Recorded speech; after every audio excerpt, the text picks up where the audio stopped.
Good evening, everybody. Thank you for tuning in again tonight for our every other week, well, every other night, every week topic of mental illness, mental health. Again, this is Dr. Stephen Walker broadcasting live on Twitter, Facebook, and YouTube. Remember, this is about you, not about me, not about my guest. This is about you discussing your mental illness. We all have a degree of mental illness. We all have a degree of physical illness, okay? We need to talk about it. The reason I'm doing these live streams is to help normalize conversations about mental illness, just like we normalize conversations about physical illness, dental health, everything. Okay, so tonight we're going to talk about how to be a man and the whole idea of toxic masculinity. We have a great guest tonight. He's actually a veteran, so it's happy Veterans Day to any veterans out there. We're not going to be really talking too much about veterans issues, but we're going to talk on it briefly because he's been a coach to many veterans who are dealing with some mental health related issues. But I want you guys to engage with this. Remember, these live streams. Hey, Gracie, how are you?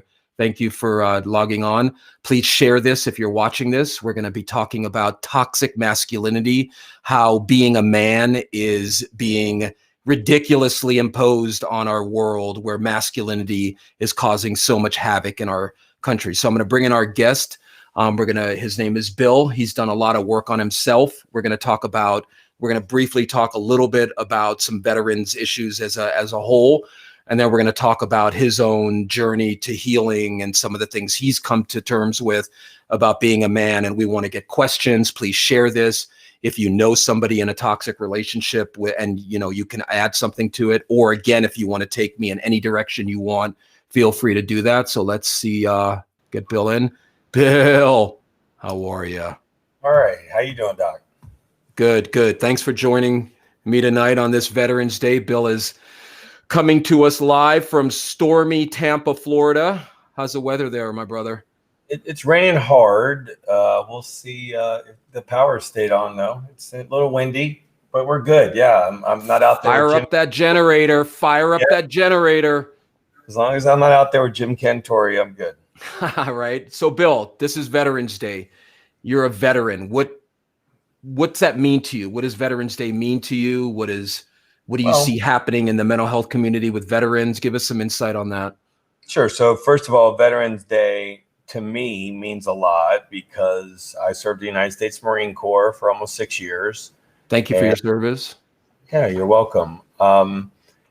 Veterans Day to me, because of that service, means a lot. And it means a lot because of the sacrifices that you make when you serve the country, whether it's in one of the frontline branches like that, or back home at the Coast Guard, or whatever it is. There's a certain amount of yourself that you give up to do that. And so there is, it's a selfless act. I don't know if anybody is aware of this. You don't make a lot of money in the military. So it's a very difficult job. So Veterans Day is an opportunity for those people that did that. They gave that sacrifice of themselves, not necessarily that they were hurt or injured or died. That's Memorial Day. So Veterans Day is just anybody that did do that service. And so it means a lot to those people to have that recognition, to have given that up, whether it was 2 years or 4 years or 6 years or 10 or 20 or 30 years of their lives. It means something to them. And that's why Veterans Day is important. And veterans, typically each other, like to go out of their way to remind each other that they're appreciative for their sacrifices. So I tell people all day long through Twitter today and other texts and things of that nature, happy Veterans Day to them. So it's just a day to give that. And that's why it's a great thing as a holiday where people are saying that. Thank you for your service. Like you said, I say the same thing to other veterans. I thank them for their service because I'm truly thankful for it. So Veterans Day, I think even more than Memorial Day, at least as these holidays have more significance than just barbecue and Sure. Baseball and whatever else you associate to those specific holidays, they mean something to the people because of what they went through. And so that's a unique holiday, and it's a good time and I see it a lot of stuff, a lot of people on Twitter today all day of all walks of life, all political backgrounds or lack of backgrounds, wherever the walk of life they come from. There's a lot of people. It's a good thing that our country is in the position it's in that recognizes those sacrifices. Absolutely. And a lot of times, a lot of veterans with their mental health issues, their whatever mental illness they're dealing with isn't being dealt with. So if there's a veteran out there watching live or, after the fact, because this goes out on multiple different platforms, what's some coaching or advice you would give them if they're struggling with any mental illness? I would say to them to first of all understand that they're not alone, because I will tell you that the biggest thing for, I think, veterans that are struggling with mental illness are that they internalize that, which kind of into the second topic for tonight, because Exactly. the culture, the cultural bases of men and women that are in the services are to internalize emotion. Be tough, be a man. Don't show that weakness. Don't admit that you're hurting. Correct. And that goes for the men and the women, frankly. It's both. It's equally difficult, especially in the way that the services are now on women, because they're in frontline positions. That did not used to be a thing. It is something now. So they're in regular units with men and serving with men, and so they get a lot of that same now but there's less of them, so then they have to prove themselves out, so to speak, and be tough and be this, and so the culture pervades that issue. So what ends up happening, back to your initial question, is that when those veterans are no longer in that environment, or sometimes even when they are in that environment, but especially when they're not in that environment anymore and they're back home in the civilian world, they will internalize feelings. So by internalize, you mean that men, we're men, so we're taught, and this is obviously a good, segue into our main topic tonight about how to be a man. But men are taught by our fathers and by other men, suck it up, buttercup. Yeah. Don't talk about what's on your mind. Don't show your wife or your girlfriend or your significant other or whoever it is that you're hurting. And that is a topic near and dear to both of us, because as Bill is quite open to talk about, he's done a lot of work on himself. He's seen where he was compared to where he is now, and he's done the work to work through a lot of that belief system about what it is to be a man. So Bill, talk a little bit about that. Like what coming out of the service and now, being who you are now, how do you think you've made some changes in respects to what you view masculinity as and what being a man is? Well, I think that my background caused that type of bases in my condition. Meaning like your family of origin, how the family you grew up in? Sure. My family of origin. I was a sports person, so I participated in, all of the contact sports. I participated in anything that I could, sports wise, get involved in. So I was always doing something. That culture is also a culture that breeds that type of, bases of internalizing and pushing everything in and strength, lack of Don't emotion. show weakness. God forbid. Do not ask for help. Got to be strong. So, I mean, all of the things that go into toxic masculinity are the things that are actually taught in sports. Strength, the lack of emotion. Play through the pain, man. Dominance and these toughness, these things are all, it's a big cultural phenomenon that, we as individuals that participate in sports, men and women, it's a big deal. Now, the women's sports, now that I have a daughter and I'm involved in women's sports, it does operate differently than men's sports does. And the culture is different, especially at the younger ages. And so those things are what go into, especially on the boys' side of it, into sort of forming that. And then you have your own your own family of origin issues, and it sort of combines together. And then you got all the people out here. You got all these people out here that are, that are you're guy friends and this, and it's just reinforced. And so, the thing that it did for me was obviously it led to a lot of different negatives. Right, exactly. And Gracie, thanks for logging on, Gracie. Gracie is saying, "Oh yes, a macho man culture."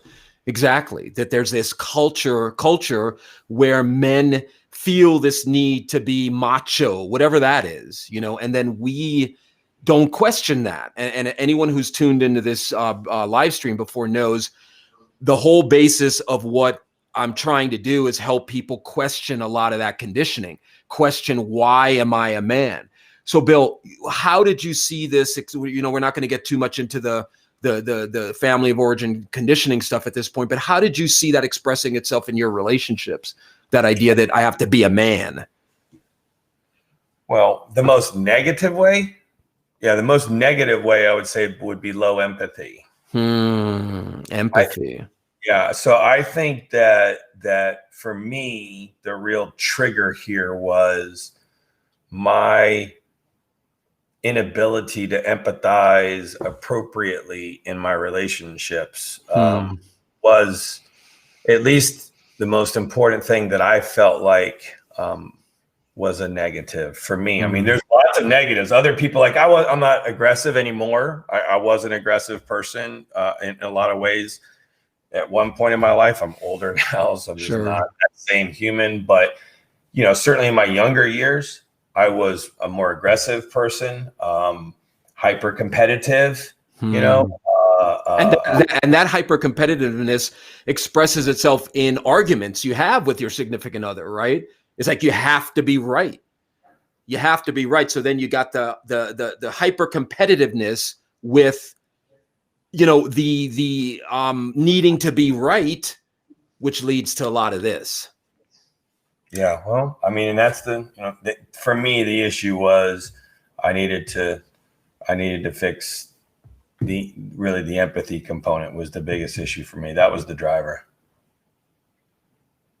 Gotcha. And the empathy, and Richard is saying, Richard has been on before, and I believe Richard is a veteran. Richard, I don't know if you just logged on, but Bill's a veteran. We're talking about how the issues a lot of veterans struggle with and how that leads to that toxic masculinity. I think Richard is saying, hey, Doc, what's up with these politically correct MFers? Yeah, good point, Richard. I don't know what you mean by that, but expand on that.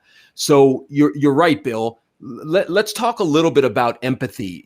People believe that empathy is just agreeing with somebody, just, sacrificing your point of view to agree with somebody. Couldn't be further from the truth. Empathy is trying to feel for somebody else, trying to feel for another person. It doesn't mean agreeing with them. So did you, growing up, there wasn't a lot of empathy? There wasn't a lot of dad feeling for why was the empathy level? Why were the empathy levels low in you? I mean, I don't know that it was familial origin. It more was cultural indoctrination into this other thing. I think that one of your listeners pointed out the sort of the macho man thing. It's normalized. I was in it. 6'3", 215-pound guy. So this is a part of, that emanates from that culture. And I think that it's unfortunate, but it can be one of the negative byproducts, and it's drilled over and over. And so I went from that culture all the way through up until I went into the Marine Corps, which then is even more indoctrination of masculine culture. I mean, maybe some of the most masculine culture that exists in the world, which is a good thing. Absolutely, because in that environment, you don't want, you want a certain degree of testosterone flowing when you're, jumping out of a Black Hawk or something, so.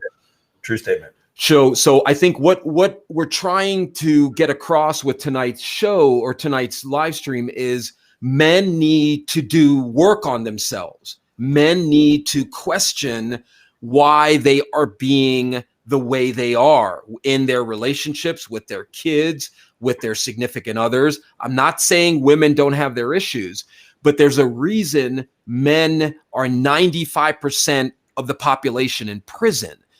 the unbridled testosterone driven idea that men cannot show weakness, men cannot be hurting, is what fuels anger. Because what we have is, and I've talked about this before, that anger is a secondary emotion. Okay, so what does that mean? What's the primary emotion? Hurt. But what does male conditioning tell you about hurt? Many things. The main one is it's not acceptable. Weakness is not acceptable. So what I hear Bill saying is he had to teach himself kind of a new way to be a man in order to make his relationships work. Is that what I hear you saying, Bill? Yeah, I think this component had to be something that was looked at and worked on so that I could understand, at least in my case, why it was that I was missing this empathy. Why was I more interested in the righteousness of my position, the appropriateness of my thoughts, whatever it was, justifying my side of it, more interested in that than understanding how the other person was actually trying to communicate this feeling or this thought, because I was too wrapped up in the, well, it's ridiculous, it's this, it's that, because it's not fitting into my deal over here. So then it, as ridiculous as it might be, it's something that you still have to have empathy for some other person's feelings, just like you want that for your feelings, whatever that might be, like whatever you're fired up about or whatever you're upset about or whatever, you know what I mean? What you want other people to understand that with you. So that's why I felt like for me that needed to change, and it wasn't going to change on its own. I needed to understand that it's not a done deal. I'm not sitting here today like I'm cured. I'm done working on myself, right? Little empathy cape on with the big E, and I fly in there and I'm like, sure, share with me and tell me why it is that you feel this way. And I just enjoy and wrap myself in that. No, but I do think more frequently towards that, right? Which says, wait a minute, in my case, my significant other, she's trying to communicate to me here something like whatever it might be. You need to stop and listen instead of just trying to put your position together and be ready for your little battle, and that's the thing. That's the part of that hyper competitive, if you will, strength. All of that stuff combines together when you become an adult male in this environment, and you're like, and you're a Marine and you're a sports guy and, you're competitive by nature. These things, come to bear in a relationship, and they do become toxic. So you said something interesting a minute ago. You said the righteousness of my position. What are you talking about there? Like, how did you see that affecting your relationships? I believe that people by their nature want to be right. They want to be right because we're taught right and wrong from the time that we have, for those of us that have kids, and we're teaching them right from wrong. Your parents taught you right from wrong. Nobody wants to be wrong, right? Everybody wants to be right. And so when we communicate to people and we have positions on something, we want to be right. And so oftentimes I found myself in these circumstances where the righteousness or being right was more important than listening to what the other person was trying to communicate to me. So that's why the righteousness of being right is something that we all have, but we have to be able to, if we don't empathize with it, then what's all right, there's that old joke, would you rather be right or, happy? Right. And so that's why it takes some tendering of the masculinity, takes some tendering of the aggression. It takes some, understanding of somebody else's position and to be able to kind of come to grips with that. Or you can just sit over there and be right and angry for the rest of your life, I guess. Right. But see, that's a great point, because what men see growing up are men who need to be right, who will go to their grave needing to be right. You know, I've relayed some of my own personal experiences growing up. I'd certainly never had a father who came to us and apologized or said, "Hey, I'm really sorry for being this way. That was my fault." I never had a father that was emotionally available. No one was coming to little Stevie saying, you know, "Hey, man, what's the matter with you?" Now, Richard is chiming in saying, "Pussifying men nowadays, LOL." So Richard is making a comment saying that. So Richard, I would be interested in saying in hearing what you mean by that.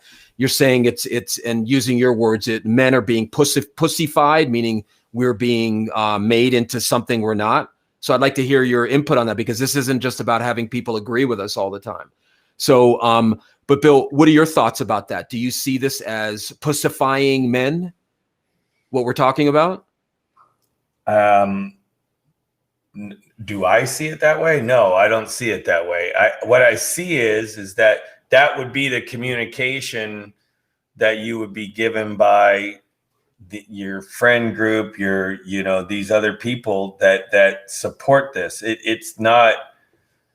This isn't about masculinity, but it's been taught to us that it is about masculinity, but it's not. No one is going to accuse me of not being masculine. Right. I'm a gun-toting Marine guy, all this other stuff, sports person, you name it.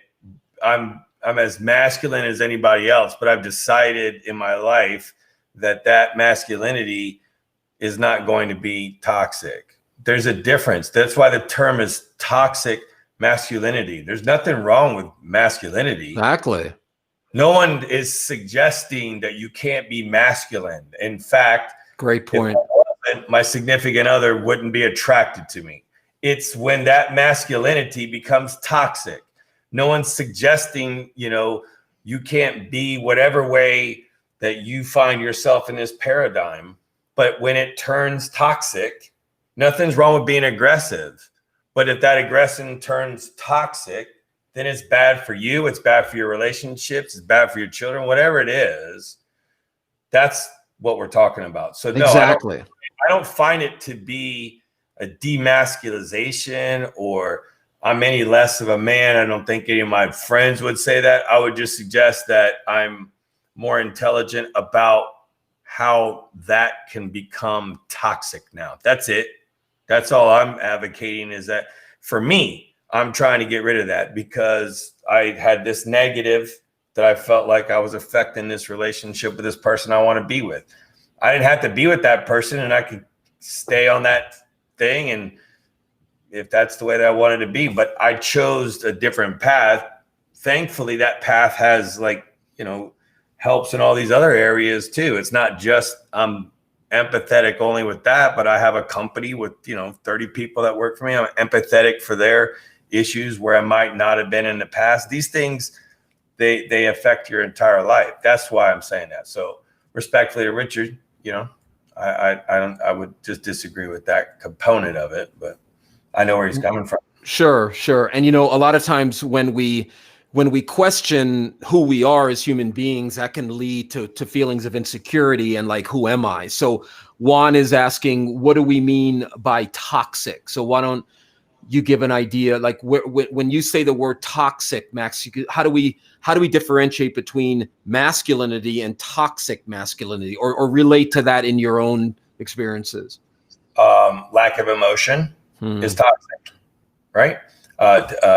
Suppressing emotions can be frequently toxic as it relates to our interpersonal relationships with our significant other. Overly dominant, in other words, not allowing a person that opportunity to have a voice, whether it's a 50-50 voice or 60-30 or 60-40 or 70-30, however it is during that time period, but allowing that voice and not dominating that conversation or that thought or that discussion, those things are the things that become toxic. But we think about this, like, be a man, like take control. I'm self-sufficient, right? I don't need nobody. Right. So so is self-sufficiency a bad thing? No, but No. is self-sufficiency combined with these other things can become toxic. That's I'm a man, I'll handle it by myself. I don't need your help. And that's to loop all the way back to the beginning. That's frequently what happens with veterans with issues, is that they push them down in, okay? And that anxiety or that depression or whatever it is that they're going through in their lives as a result of their service, they self-sufficient. I can handle it on my own. I got this. I'm a Marine. I'm a Navy SEAL. I'm a Army Ranger. I'm a, whatever it is, that self-sufficiency can become toxic. So that's what I'm saying. These things, the lack of emotion, the lack of empathy, like you said earlier, those things, that's toxic. Absolutely. And the toxicity is that it starts compounding on itself. And we see that all over this country, not only this country, but all over the world. We see men who are incapable, and Gracie's saying, what the heck is pussifying? Yeah, Gracie, because, as you can no doubt tell, Bill and I don't really subscribe not only to that kind of sexist kind of comment, but to the idea that there's something wrong with feminine qualities of men. But just getting back to it is, you see men unable to admit when they're wrong, unable to just say, hey, I was wrong, I am sorry. This idea that compromise and changing your mind, changing your perspective is somehow wrong for a man is exactly why we see this culture going down the way we're going. So when I think to just dovetail on what Bill said, the toxicity comes in when it's being compounded and added to an already negative situation that you're in a relationship. So you got all these negative environmental things triggering a relationship. Then you have this need to be a man at all costs, because men cannot. I mean, what's the old, what's that image you see, that's pervaded in our culture for years? The lost man driving, unable to ask for directions. That metaphor, psychologically and emotionally, I've seen that play out in my over 20 years that I've been doing this.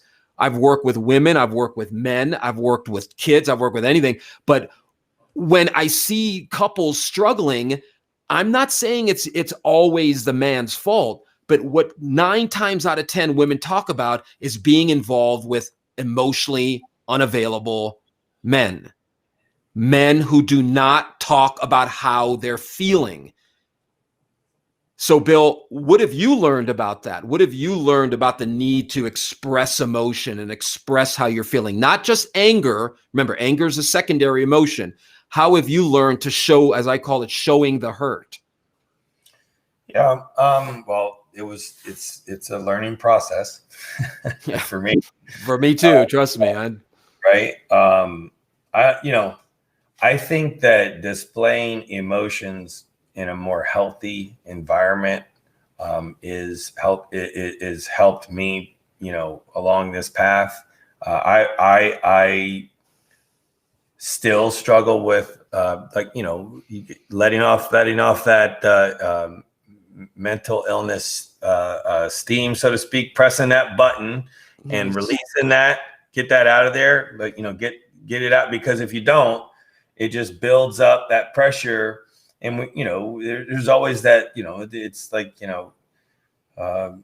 please take out the garbage, and then it turns into, this relationship's not working anymore. Like, we're just talking about the garbage. How did you, Bill, how did you get to this? And because it's not the garbage, proverbially, it's it's what was building up, and it didn't get released along the way. And now, as we know, when we push down emotion, it's coming at some point for most people. Most people can't just, stay emotionless forever. It's going to come, and it's not. It doesn't come in a healthy fashion. So that's where I had and still have the biggest amount of work to do, is to be able to do that and speak to that and be healthy about it. And so that I'm able to press that little release button and get some of that out in a healthy fashion.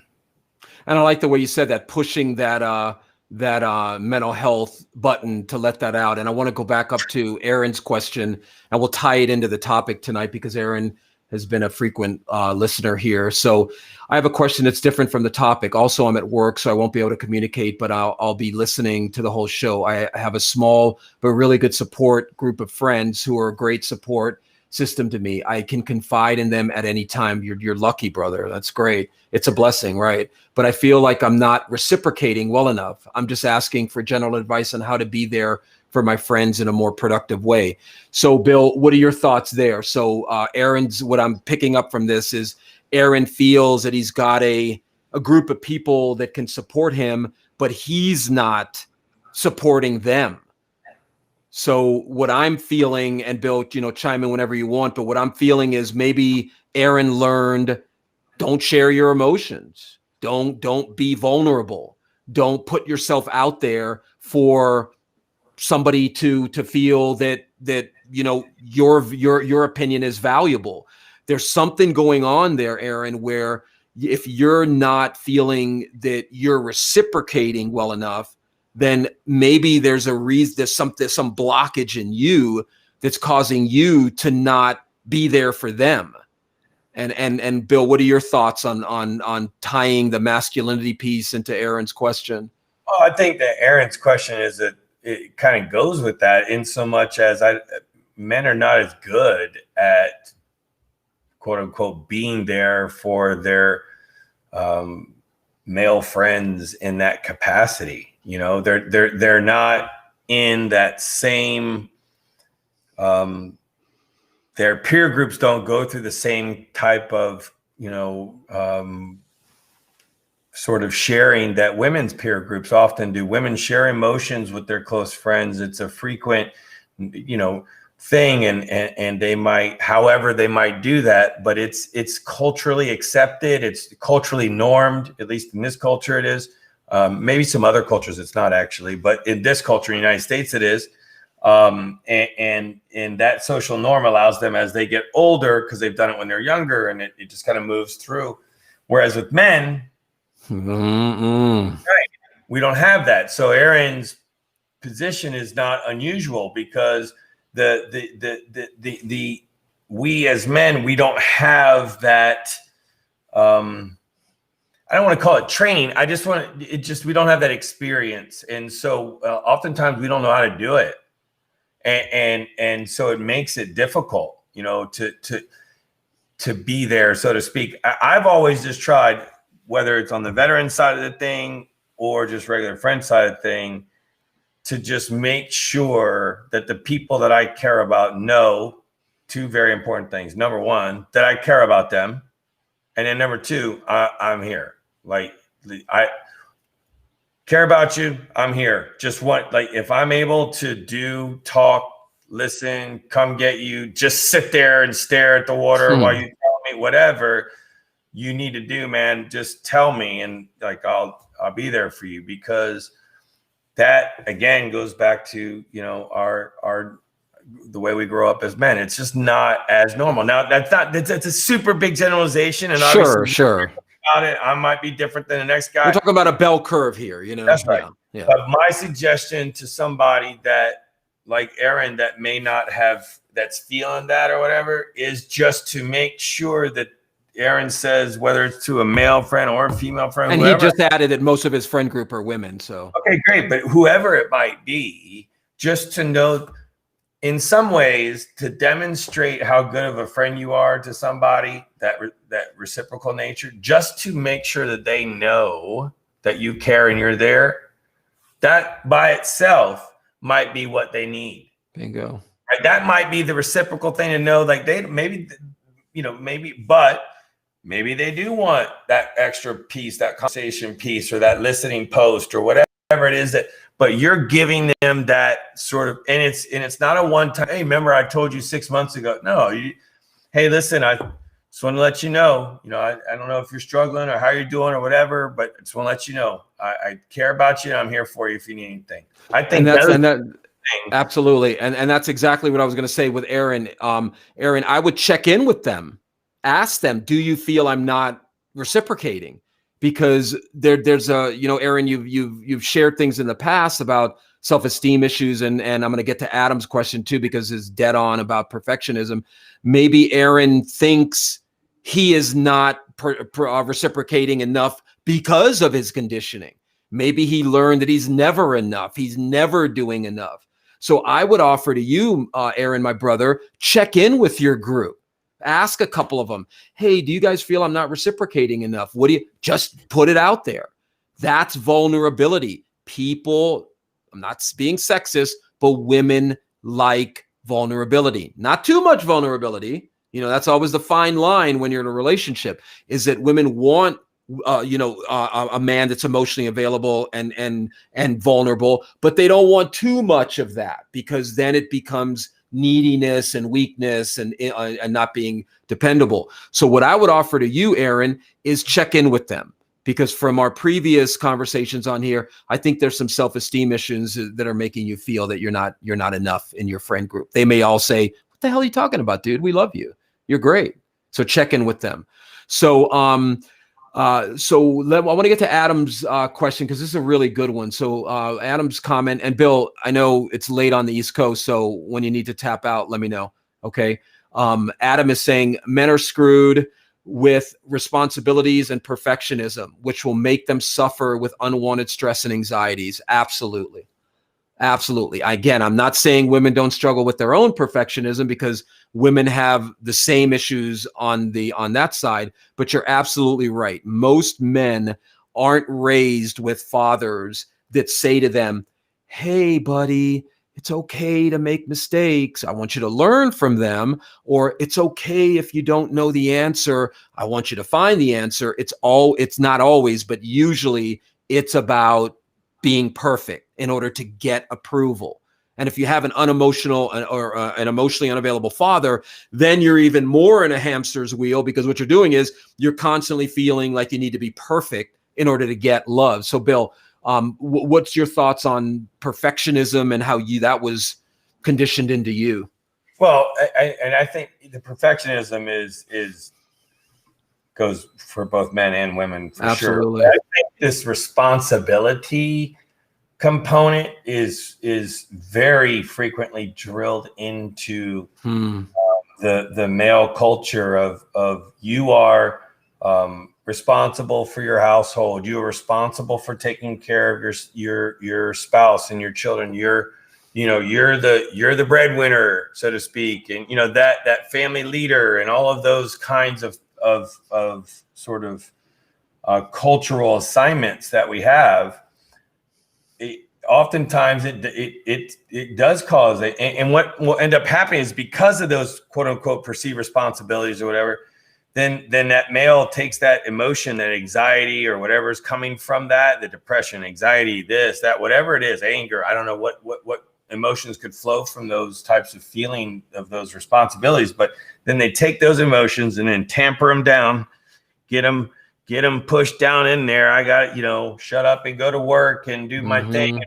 Instead of communicating, again, pressing that little release button and let a little bit out with your person and be like, hey, listen, I just want to let you know, this is a big struggle right now. And I'm feeling like a lot of pressure and anxiety, this thing, because I got to provide for the family and this and that. And then you're not giving that person, your person, an opportunity to be there for you. Like Aaron is there for his girlfriends or whatever. You're not giving your in this hypothetical, you're not giving your significant other that opportunity. And that's why when Adam says like men are screwed with responsibilities and perfectionism, it is that those are very taught from an early age. Now, I think perfectionism does go both ways, and absolutely, responsibility goes both ways. I teach my own child, my daughter, responsibility, but those culturally those can cause those negatives, right? And that's why they can't keep circling back to the same thing. It can't be, the toxicity of pushing that down. It has to come out. You won't be screwed like he was talking about if you can share those things with your person. If you have that opportunity to get that out in a productive fashion. So, Bill, I'm going to let you go here because I know it's getting late on the East Coast. What would you say to anyone out there, either watching this live or on, catching it on a later time period? What would you say is one of the most helpful things about the work you've done on yourself, and how do you see that expressing itself on a daily basis? Like what you've admitted honestly tonight that there was a period when you were more of that toxic masculinity, and now you've learned to temper that down. What advice would you give for men out there who are like, oh man, do I really want to work on myself? Yes. If they're asking that question, the answer is a resounding yes. Okay. So you can continue your life in this other capacity, and many men do, right? And maybe your father did, or whatever, or your role model did, but you don't have to, right? And if you don't, there's some significant benefits to you. Like I was saying, this thing branches out. You might be doing it because you want to be a better leader at work. You might want to you want to work on this toxic masculinity because of that, or because it's your significant other or a family member or whatever it is that is that driver for you to do it. Great. Answer the question yes.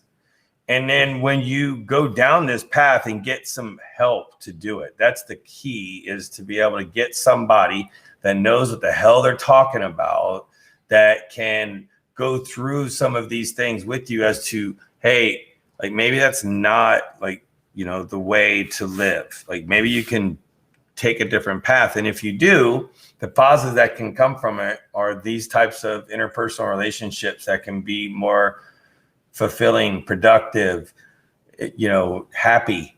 I don't know, that you want to be right or do you want to be happy? There's a reason why they say that. Okay. And so my suggestion is answer the question yes. The why isn't important. And then go to the next step, which is find that person that's going to help you sort of go through that process. And it's a permanent process. You spent all of these years, however old you are, learning it. And you need to spend time figuring out how to sort of change that direction. And so those are my suggestions. And then I think that when you do that, it has an effect that splinters out into many areas of your relationships in your life. And you can become more happy or positive or whatever it is, optimistic, peaceful. I mean, a lot of different adjectives to describe what you can become. I don't know what each person would have, but what I say is that it affects multiple areas of your life. And if you're able to walk that and do that work, if you're willing to put that effort in, I think it touches a lot of those areas. Absolutely. And do you feel that whole mental health stigma was something that was affecting you before, where you kind of felt like, I don't want to admit that I have issues, I don't want to admit that I need help?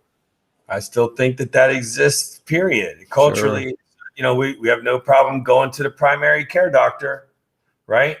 We have no problem doing that. And then the primary care doctor, gives some sort of simple, quote unquote treatment, throws out some happy pills or whatever, some, SSRIs or some, MAOI type, medications, which may be very positive in certain circumstances, but it's so regularly performed. But what people won't do is say, oh no, I'm going to run over to I'm going to go see Steven and have a counseling session or a coaching session with him about these issues. I'm going to find out, why do I need this medication? Ooh, that's this thing. And that's why I'm saying, it's like, that's why it's very difficult for vets, because vets don't go get assistance. And because they don't go get assistance, they have higher rates of suicide. They have higher rates of alcoholism. They have higher rates of divorce. They have higher rates of violence. They have higher rates of incarceration. Okay. So that's why the court systems, even here where I am, have special programs for vets to get them out of these systems. And I think that a lot of this can be traced back to what we've been talking about and not getting that help. So that's sort of one of the things that I highly believe in, and I hope that it is something that people will do. So if you asked me in the very beginning, what would I suggest to any of those vets that are out there, I would suggest that they call somebody and make sure that that person is qualified to assist them, but to talk to somebody and to get some help, because they're not by themselves. Exactly. And it's okay that they feel what they feel. Absolutely. I've worked with Marines. I've worked with I've worked with the guys that could split my spine in one or two moves. But the one thing that scares them is admitting that they're hurting, admitting that they're in pain. Yeah, buddy. So, all right, Bill, thanks a lot, man. I appreciate it. Stay dry out there. I hope Etta doesn't get you there. And all right, brother, take it easy. Have a good night. All right, brother. Be well. You too, bro. All right, guys. Well, that was, Bill's story on his journey away from toxic masculinity and his ability to work on his issues. And I think the main thing I want to leave you guys tonight with is the idea that, and Bo is saying men overcome emotion. So I don't really know what you mean by that, Bo. But if you want to fill me in on what you mean by that, please, if you're still on, please feel free. But, and again, I'm not saying this is exclusive to without women, because women have their own sets of issues. But what we're talking about tonight is the idea that, what does it mean to be a man? How to be a man? Men don't question this. Men are not out asking themselves on a daily basis, why am I the way I am? And we see this not only politically, we see this in our culture in multiple different ways. And like Bill said, in suicide, domestic violence, men are not comfortable with the idea that we're hurting, that we have issues, that we're insecure. And this is something that men need to wake the blank up and start working on, because the people in your life, if you're in a heterosexual relationship, the women in your life, if you're in a homosexual relationship, that's being affected, your children, your work, whatever it may be, by this unhealed emotional crap that a lot of men are carrying around. And we need to work on it. We need to say to ourselves, it's okay that I'm like this, but why am I like this? We can't continue. The statistics are off the charts when it comes to violence in our culture and who's perpetrating that. Now, yeah, you could say, well, we're biologically wired and all that, but emotionally, how our emotions are affecting us as men need to be worked on. So to wrap everything up, how to be a man. Number one, be okay with showing emotion. Number two, question where you learned your ideals about being a man. Number three, say to your significant other, I need help. I need somebody to help me. I am feeling scared. Number four, apologize. Okay? Apologize when you've done something to hurt someone in your life. Okay. And I could go on and on and on, but we don't have time for that. Men who show empathy, men who say to their significant other, their children, wow, that must have really hurt you when I said that. Or wow, when I came home late and was drunk and didn't call you, that must, I could see where that hurt your feelings. Show empathy to the person you're with. What you learned, how you learned to be a man needs to be questioned. Okay. It needs to be questioned, because we, as a mental health person, as a licensed psychologist who's been doing this, close to over 20 years now, to a fault, women who are in these dysfunctional relationships with men, it's not that difficult to work on. All it takes is showing your vulnerability. But why don't we do that? Because we didn't see it growing up. And again, people may be watching this thinking, "Oh man, must have had a dad who was empathetic and owned." Couldn't be further from the truth, people. Could not be further from the truth. Okay. My father was a good man, basically worked hard, provided a decent life for us. But when it comes to emotional support and emotional availability and vulnerability and teaching how to, I have a 4-year-old now, and I think of the lessons I'm giving him, and those were nowhere even on the radar screen in our family. So what I'm saying is, I didn't get it growing up, but I worked on those issues in my mid to late 20s, 30s, and continuing now.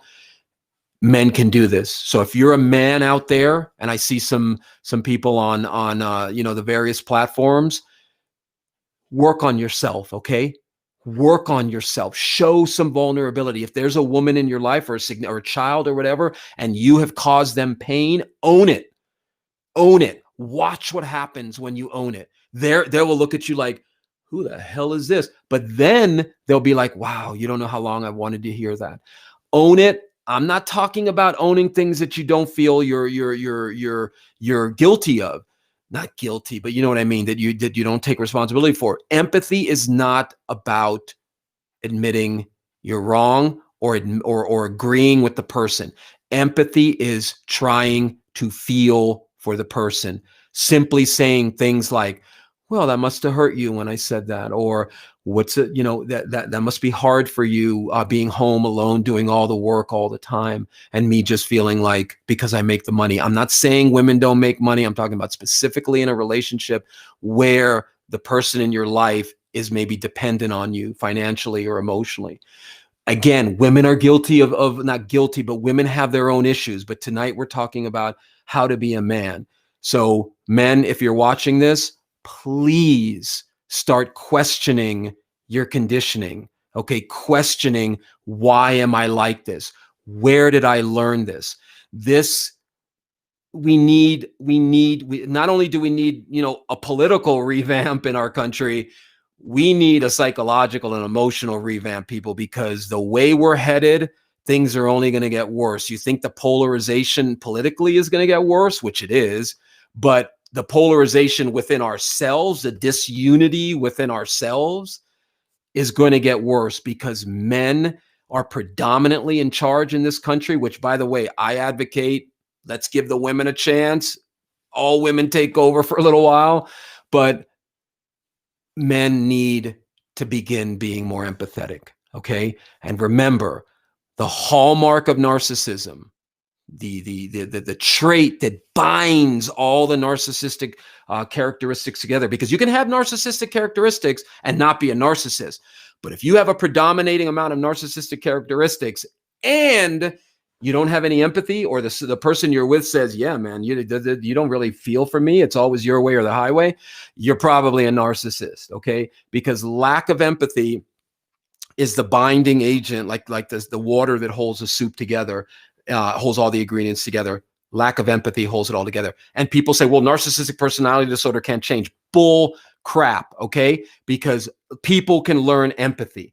People can learn empathy. The problem is, it's not a prized thing. It's not something we value in our culture, unfortunately. So I hope you guys enjoyed tonight's broadcast. We're going to have another guest on Friday night, depending on how things transpire. But please tune in again. Don't hesitate to share this. I would really appreciate it. I'm on every Monday, Wednesday, and Friday at 9 p.m. Mountain.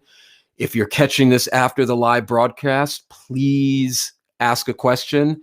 If anybody would like to come on and talk about, what they've been through, please send me a private message. You can text me at this number. It's just a private texting number that you can shoot me and say, hey, I'd like to come on and talk about this or that.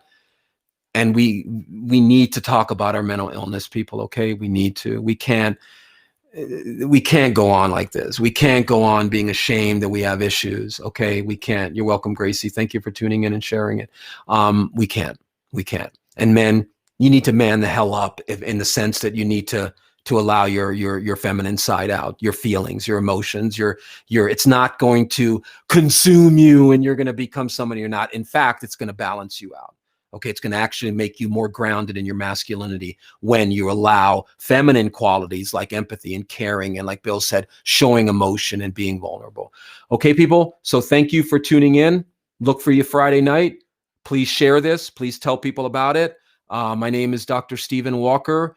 You can check me out online just by typing in Dr. Stephen Walker, licensed psychologist. You can go to my website, and see you Friday night. All right. Take it easy. Thanks for tuning in.